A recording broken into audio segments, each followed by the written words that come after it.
સહજાન સ્વામી મહારાજ, શતાનંદ સ્વામી સર્વમંગલ સ્તોત્રની અંદર એટલું સરસ મંગલ નામ લખ્યું, જેમાં લખ્યું છે ઉલ્હાશ્રમે નિત્ય વાસાય નમઃ. અખંડ જેનો ઉલ્હાશ્રમમાં વાસ, એવા સ્વામિનારાયણ ભગવાનને હું નમસ્કાર કરું છું. ઉલ્હાશ્રમ, શતાનંદ સ્વામીના શબ્દો એવું કહેતા હોય કે ઉલ્હાશ્રમ તીર્થ એ દર્શન માત્રથી મહાપાતકનો નાશ કરનાર. ઉલ્હાશ્રમની યાત્રા જિંદગીમાં એકવાર કરવા જેવી ખરી. મેં 6 વખત ઉલ્હાશ્રમની યાત્રા કરી, હજી જીવ ત્યાં ખેંચાયા કરે. એકવાર જાઓ, મરતા પહેલા એકવાર. હું નીકળો ત્યારે મને બહુ રડવું આવી જાય. હે ભગવાન, ફરી વાર અવશ્ય થાય. કરોડો બ્રહ્માંડોના અધિપતિ પુરુષોત્તમ નારાયણ આ ફૂટલા બ્રહ્માંડમાં ભારતની ભૂમિ ઉપર માનવ દેહ ધરી ઉઘાડે પગે વિચરણ કરે. આ કઈ નાની વાત નથી. નિષ્કુળ આનંદ સ્વામીના શબ્દોમાં કહું, પુરુષોત્તમ પ્રકાશમાં કહ્યું છે, આ બ્રહ્માંડની પૃથ્વી એવી સદભાગી છે જેની ઉપર પુરુષોત્તમ નારાયણ માનવ દેહ ધરીને ઉઘાડે પગે 8 વર્ષ સુધી વિચરણ કર્યું છે. આ બ્રહ્માંડના સૂર્ય ચંદ્ર તો ભાગ્યશાળી, પણ પૃથ્વી ભાગ્યશાળી. કેટલી ઘોર તપસ્યા. આપણી બુદ્ધિ બહારની આ બધી વાત છે. જ્યાં ચારે બાજુ બરફના પહાડો દેખા, જો કે બહુધા ત્યાં કોઈ રાત રહેતા નથી. નીચે જોન્સનમાં આવીને રાત રહે છે. પણ મુકે દળવા લઈ ગયો, થોડા અમે હલવાના હતા એટલે અમારે ત્યાં રાત રહેવાનું થયું. અને હું હાવ બેભાન સ્થિતિમાં થઈ ગયો તો તાત્કાલિક 2,500 બાજુમાં હોટલ ભાડે લીધી. હીટરો લાવી ગોઠવા, નહીતર જવાની અણી ઉપર હતો. કોઈને ઉતારા મળે નહીં, ઠંડી મારી નાખે એવી. સૌથી વધારે ઠંડી મેં જોયું હોય તો એ ઉલ્હાશ્રમ. ઉતારાની કોઈ વ્યવસ્થા કરેલી નહીં. રોડ ઉપર પગથિયામાં ડોશીમાં બેઠા, 2-3 ડોશીમાં તો જવાની અણી ઉપર હતા. પરિણામ એ આવ્યું કે મેં ધોલેરા મદન મોહનજી મહારાજને રસોઈ માની હતી. જો આમાં કોઈ નહીં મરે ને તો હે મદન મોહનજી મહારાજ, ધોલેરા રસોઈ. 2-5 ડોશી મરવાની અણી ઉપર હતા. ઉતારા મળ્યા ને ખુલ્લામાં તરફડિયા મારી હાલતે. પણ પરિણામ એ આવ્યું, મદન મોહનજી મહારાજ જીવતા ને જાગતા ધોલેરામાં દેવ બિરાજે. સવારે અજવાળું થયું ને તો સાંભળ્યું કોઈ મર્યું નથી. મેં આખી રાત તરફડિયા માર્યા. કેટલા માણસો મારી પથારીએ ચારે પડ્યું. મને એમ લાગતું હતું હું તો વયો જવાનો છું. તેથી મહારાજે વળી રાખી લીધો. લેવાના હતા યાત્રામાં 250 માણસો મૂકે છે. 450 પોણી 500 લીધા. હવે ઉલ્હાશ્રમમાં ઉતારાની વ્યવસ્થાની નકરો જ બરફ. એ મદન મોહનજી મહારાજે બધાને જીવતા રાખ્યા. નકર 5-25 તો ગયેલા જ હતા. 35 વર્ષ પહેલા યમનોત્રી ગયો ત્યારે એવું થયું, બધા હાલી ઉપર જા, હું એકલો પાછળ રહી ગયો. ભેખડ ઉતરીને યમનોત્રી જઈને મેં કીધું હું ભજન કરું, માળા કરું. પણ એમાં બરફ પડવો શરૂ થયો. લોકો બધા ઉપર વહી ગયા, હું એકલો અધવચ્ચે હતો. એવી હાવ નકોર ભેખડો ચડવાની. એવામાં બરફ પડવાનું શરૂ થયો. ગોળાવાળા નથી, આમ ઝેણવાળો બરફ ભેગા કરતા એવી કણીઓ પડે. ભેખડ ચડીને રસ્તે પહોંચાય એમ નહોતું, પણ એ કેમ પહોંચ્યો એ પાછું ભગવાન જાણે, મને ખબર નહીં. પરિસ્થિતિ એવી થઈ ગઈ હતી ને તેથી રહેવાની કોઈ શક્યતા નથી. પણ એટલું બધા યાદ રાખજો, જે લોકો હરિદ્વારથી ચારધામમાં જાય છે ને એની હારે નીલકંઠ વર્ણિ અને નરનારાયણ દેવ દેખાય નહીં ભલે, પણ હારે રહી ધ્યાન રાખે એ ચોક્કસ વાત છે. જેણે યાત્રા કરી હોય એને અનુભવ હોય છે. આપણો બધાનો અને દેશનો સદભાગ્ય એક ભારતમાં આવા તીર્થો છે. એમાંય ઉલ્લાશ્રમની તો શું મારે વાત કરી. મને યાદ આવે તો એકલો રડવા માંડું છું. ક્યાં સ્વામિનારાયણ ભગવાને જઈને ઘોર તપ 5 કિલોમીટર જેટલું હાલવાનું હશે, પણ એ હાલીએ ત્યારે વાતાવરણ ચારે બાજુ જોઈએ આપણે ધ્રુજારી છૂટી જાય. અંતરમાં એટલું ટાઢું થાય ને એની કોઈ સીમા નહીં. વર્ણે જ્યારે આગળ હાલ્યા જતા હોય એવું જ દેખાયા કરે, બીજું રટણ જ. આજે કહી શકું કે ત્યાં કલિયુગ નથી તો એમાં જરાય અતિશયોક્તિ નહીં હોય. ઉલ્લાશ્રમ એટલે બસ ઉલ્લાશ્રમ. ભગવાન દયા કરીને યોગ આપે, મળતા પહેલા એકવાર ઉલ્લાશ્રમની યાત્રા. હું 72 જણને લઈને ગયો તો અહીંથી 7-8 વર્ષ 10 વર્ષ થઈ ગયા છે. બોર્ડરેથી અમદાવાદની બસના માણસો થોડાક જોડાઈ ગયા હતા. એ હલવાના હતા, એને બીજી ભાષા નો આવડે, બોર્ડર ઉપર બેઠા. અમને કે અમારી બસમાં આવો. હાલીને અમે બોર્ડરેથી આગળ ગયા તો ઝાડવા નીચે બધા બેઠેલા. મેં ક્યાં બસનું કાંઈ ઠેકાણ નથી, હવે તમારું થાય અમારું થાય, અમે તો હલવાઈ બેઠા છે. પછી તો અમે કેવી પરિસ્થિતિ પસાર કરી દીધો અમે અમારો ભગવાન જ જાણે છે. ઉલ્લાશ્રમ ગયા તો ખરા, પણ એટલી હેરાનગતિ હતી ને એની કોઈ વાત પૂછો. કોઈ વાહન મળે નહીં, અને મળ્યું ત્યારે મહા મહેનતે અમે ઉપર પહોંચ્યા.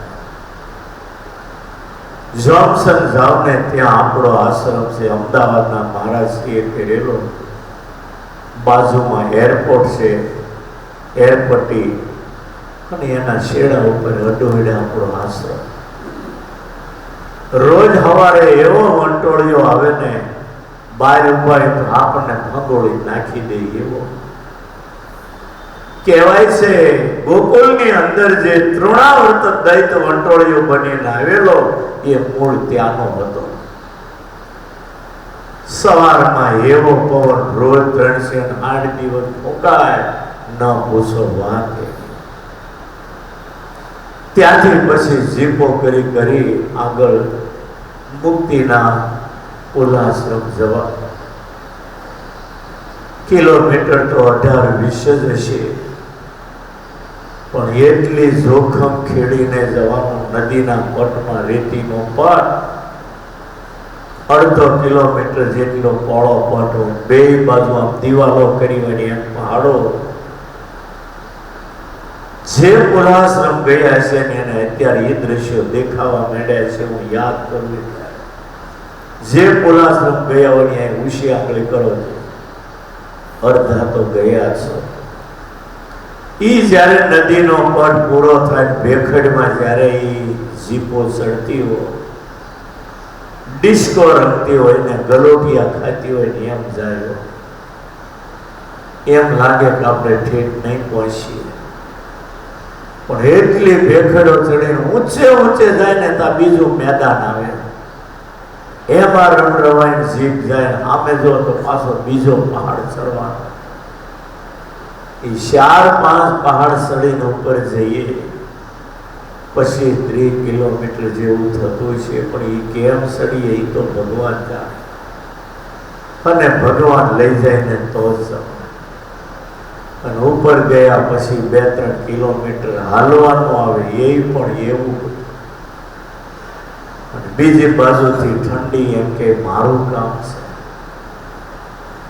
મને તો ત્યાં એ વિચાર આવે કે ગરમ ગરમ ધાબળા સ્વેટરો બધાએ પહેર્યા હોય, અમે કોઈ 2 ધાબળીઓ ઓઢીએ. પણ આપણો બાપ જ્યારે ઉઘાડે ટીલે વર્ણે ત્યાં ગયા, એનું શું થયું છે એનો કોઈને વિચાર આવે? કેટલી ભયંકર કાતિલ ઠંડી, સાંભળી ફાડી નાખે એવી ઠંડી. BAPS વાળાએ વન વિતરણ બનાવ્યું છે અને એમાં વર્ણિની પુલાસની તપશ્ચર્યા જુઓ, તમારી આંખો ભીની થઈ જાય. બરફ જ્યારે પડે ને આમ હીરાનો વરસાદ પડતો હોય એવું લાગે. મહાત્માઓ ભાગી ભાગી અને ગુફાઓની ઓછલે વર્ણી એકલા એમનો ઉભેલા, ત્યાં એક પગે ઊભા, 2 હાથ ઊંચા રાખી અને વેદ માતા ગાયત્રી મંત્રનો જપ કરતા. કેટલી ઠંડી, એમાં ભગવાન કેમ રહ્યા હશે? એ બહુ મોટો વિચારવાનો પ્રશ્ન છે. પુલાશ્રમ એટલે બસ પુલાશ્રમ, એની વાત જ ન થાય. એક વાર જે પુલાશ્રમ ગયા છે ને એને ખબર છે. અત્યારે પણ એ પુલાશ્રમ એકલો બેઠો ને યાદ આવે તો હું આવ્યા વગર રહી. આપણા ભગવાને આપણે માટે કેવું તો કર્યું. ક્યારેક એકલા બેસી થોડું વિચારજો તો ખરા. પણ એટલે તો નિષ્કુળાનંદ સ્વામીને લખવું પડ્યું, નોતી દેઠે નોતી સાંભળી રે, પ્રગટાવી એવી પુનીત પુરુષોત્તમ પ્રગટી રે. અષાઢી મેઘે આવી કયા રે, જા જા બે જા કળ પુરુષોત્તમ પ્રગટી રે. પૃથ્વી ઉપર ભગવાનના ઘણા અવતારો થયા અભિનંદન, પણ સ્વામિનારાયણે જે જગતના જીવ માટે કહ્યું એ તો ન ભૂતો ન ભવિષ્ય. કેવી ઘોર તપશ્ચર્યા! મારી તમારી જેવા કંગાલ અને પામર બધી જીવ ઉપર ભગવાનની કેટલી દયા. નિષ્કુળાનંદ સ્વામી જેવા સંત જો ટૂંકા પડે, આપણે તો માયાના જીવ શું ગાઈ શકીએ? ખરેખર સ્વામિનારાયણ ભગવાનનું જીવન ચરિત્ર છે. એમાંય જે અંતર્ગત વન વિચરણ, શું એની વાત કરી? પૂર્વેના આપણા મોટા સંતોએ વન વિચરણ કથાનું નામ આપ્યું છે શાંતિ પાઠ. એ તમે વન વિચરણ બોલો ને, ગમે એવી પીડા હોય ને તો એકવાર શમી જાય. વન વિચરણ આ બ્રહ્માંડની અંદર આવી ઘોર તપશ્ચર્યા વર્ણ સિવાય કોઈએ નહીં કરી હોય. અને આખો હિમથી આસાદિત, એટલે પર્વતનું નામ જ હિમાલય પડ્યું છે. ભોળાનાથને અભિનંદન કે બરફમાં પડ્યા છે ઘર જમાય. હિમાલયની દીકરી પાર્વતીને પરણે હિમાલયને ઘેરે ધામા નાખ્યા ઘર જમાય. કૈલાસમાં ભોળાનાથ 24 કલાક બરફમાં બેસી રહે. ક્યાંય એને કુંવાળો રહેતો. એના છોકરાને એકને બદલે ડબલ પત્ની મળી. ગણપતિને એકને બદલે 2. કાર્તિક સ્વામીને હરખું. છતાંય ભોળાનાથે કૈલાસમાં આજે પણ કેટલું તપ કરે છે. મેં કૈલાસ અને માનસરોવરની યાત્રા કરી. જ્યાં કૈલાસ દૂરથી દેખાય ને 50 કિલોમીટર દૂરથી, એ કૈલાસને જો આંખમાંથી આંસુ બંધ ન થાય. શું એ કૈલાસની દિવ્યતાની વાત છે.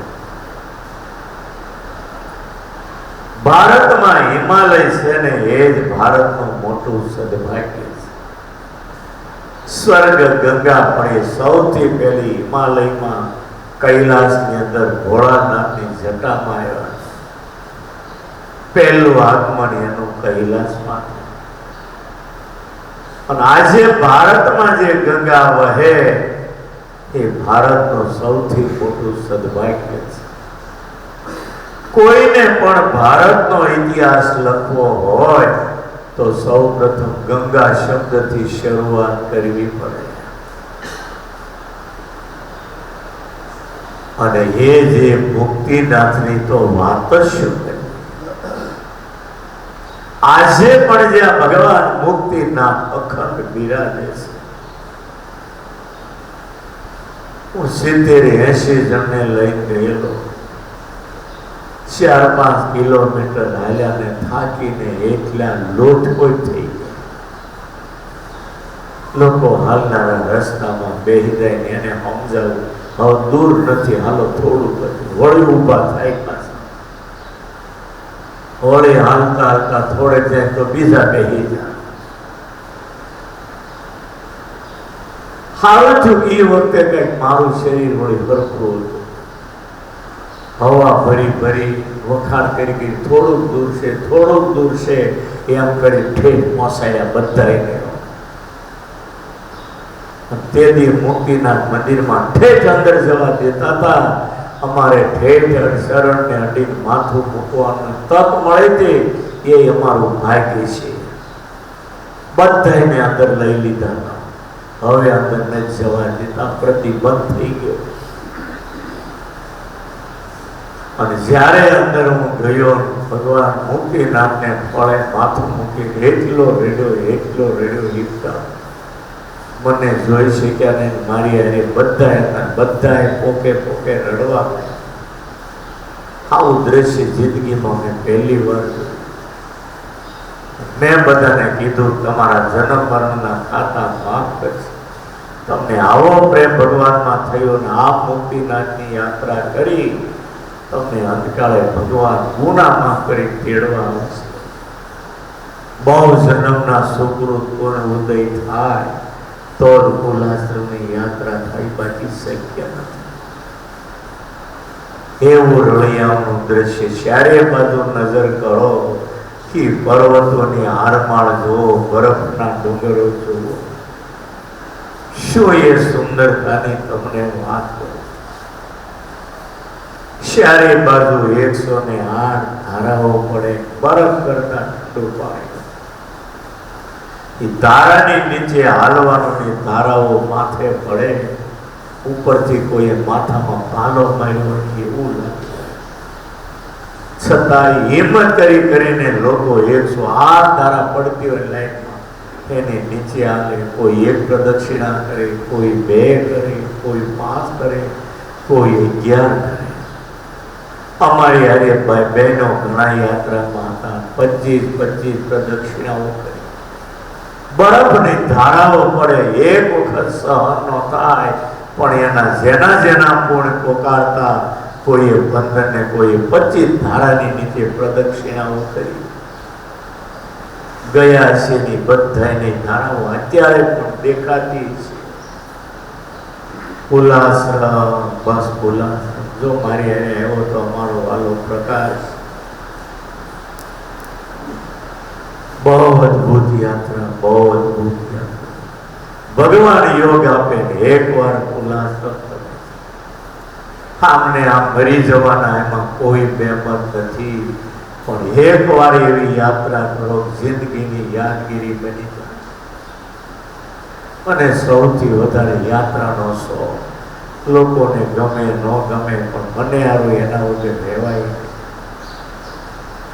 ઈ છપૈયાની યાત્રા, અયોધ્યાની યાત્રા, અલ્હાબાદની જ્યાં ત્રિવેણી સંગમની યાત્રા, કાશી બનારસ, ગંગાના 84 ઘાટ, કાશી વિશ્વનાથ મહાદેવ, અયોધ્યાની જન્મભૂમિ, રત્ન સિંહાસન, કનક ભવન, હનુમાન ગઢી. કઈ વાત કરું ને કઈ વાત ન કરું. નંદી ગ્રામ જ્યાં ભરતે 14 વર્ષ ગળા સુધી ખાડામાં ઘોર તપ કર્યું. ચિત્રકૂટ જ્યાં રામે 12 વર્ષ કામદ પર્વત ઉપર કુટિયા બાંધી. રામ, લક્ષ્મણ અને સીતા 12 વર્ષ રહ્યા. જેને મન મોઢામાં મૂક્યું નથી, 12 વર્ષ ફળ ફૂલ ખાઈને ઘોર તપ.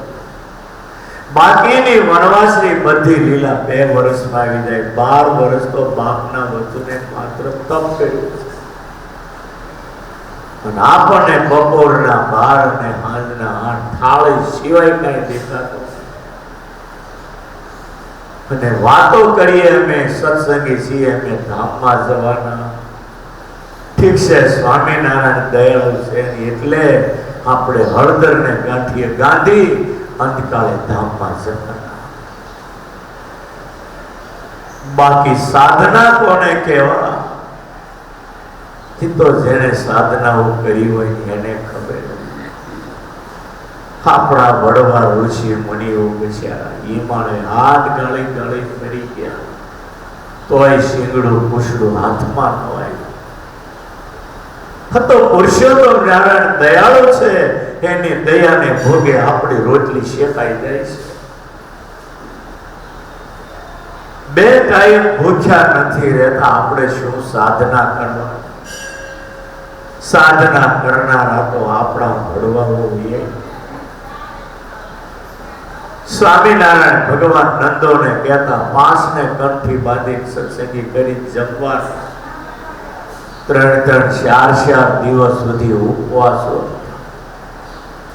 આજે 3 સત્સંગી કરે, 2 ન કરે એટલે ઉપવાસ કરવો. બીજે દી પાછા નવા 5 કરવાના. 4 કરે તો તે દી ઉપવાસ કરવાનો. કોઈ દિવસે કોઈ ન મળે તે દી ઉપવાસ કરવાનો. 100 દિવસે રાત દિવસ દાખલો કરીને 5 ને કંઠી બાંધે ત્યારે ભિક્ષાવૃત્તિ કરીને સાંજે ખીચડી ભેગા થાય. હું આપણા નંદો ભગવાન જેવા જિંદગી જીવી ગયા. આપણી બુદ્ધિ આમાં કામ કરે એમ નથી. મહિમા સમજાય તો ખ્યાલ આવે કે સ્વામિનારાયણ સંપ્રદાયના પાયામાં કેવી કાંકરેટ પુરાયેલી છે. વીતી હોય એને ખબર પડે, ગબ્બરગણને શું ખ્યાલ આવે. આપણો સ્વામિનારાયણ સંપ્રદાય જે સ્વામિનારાયણ સંપ્રદાયમાં આવ્યા ને એને જેવો સદભાગી કોઈ નથી. સ્વામિનારાયણ ભગવાને જાત પૂજા જોઈ નથી. ગાય છેડ્યા એનો ઉદ્ધાર કર્યો, ગાયો દીધી એનો ઉદ્ધાર કર્યો, પૂજા કરીને એનો ઉદ્ધાર કર્યો. સ્વામિનારાયણ ભગવાને જે દયા વરસાવી, શું એને માટે હું તમને કહું. કેવા કેવા હરિભક્તો કર્યા, કેવા સાધુ કર્યા. એના દર્શન કરો ને ભગવાનના દર્શન જેટલું પૂર્ણ મળે. જ્યાં જ્યાં ભૂતિયા મકાનો હતા ત્યાં મોક્ષના ધામ ઉભા કર્યા. રામપુરા મંદિરનો જીવતો ઇતિહાસ. મુક્તાનંદ સ્વામી આવે ત્યાં ભૂતળા લેતા હતા. ખંડેર મૃત્યુ મકાન. સંતોએ પૂછ્યું કે ધર્મશાળા રહેવા જેવી ખરી? લોકો કે જાવ, ખાલી પડીશ. ભૂત્યા મકાનમાં મુક્તાનંદ સ્વામી 15-20 સંતો આવ્યા અને રાત્રે ભૂતાવળિયાનો સોગડીઓ આવી જાગી. પછી મુક્તાનંદ સ્વામીની નજીક ખાવા આવે, પણ નજીક આવે તો બળવા માંડે.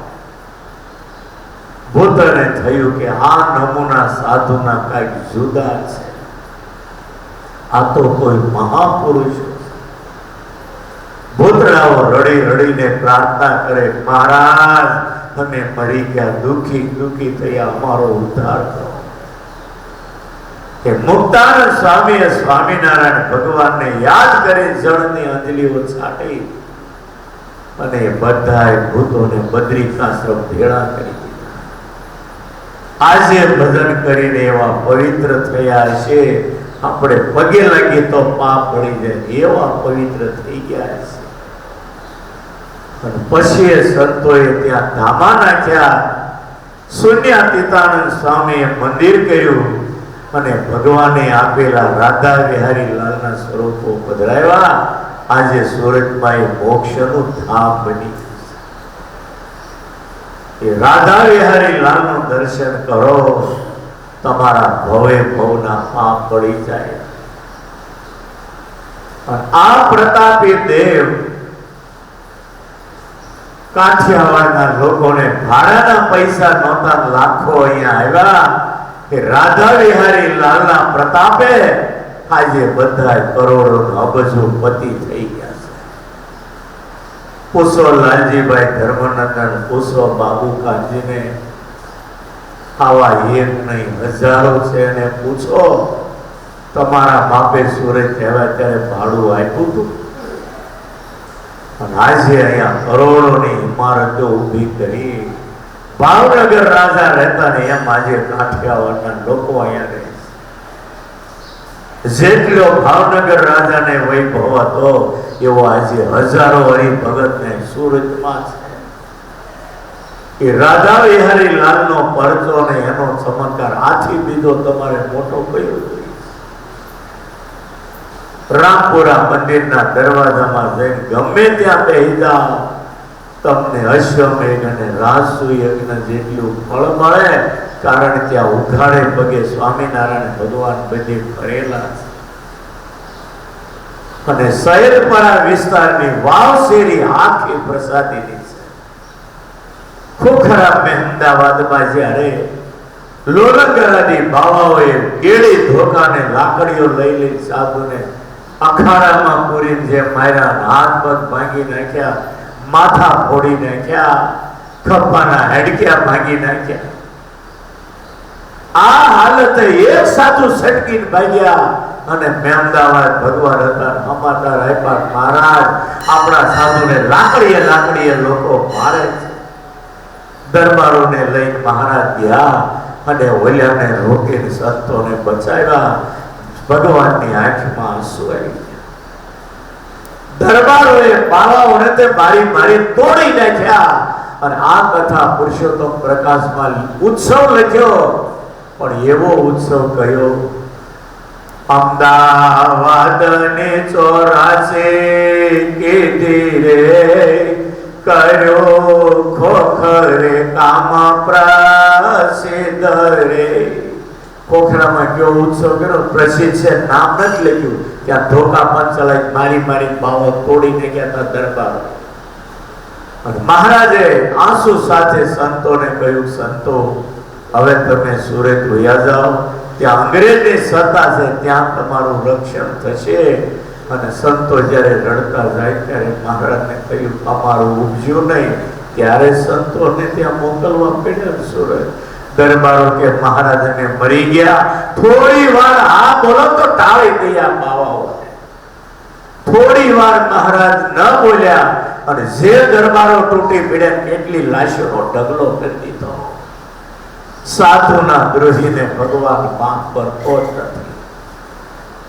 અને ઈ જે 60 સાધુઓ વાવ શેરીની અંદર વેણીની વાવ હતી.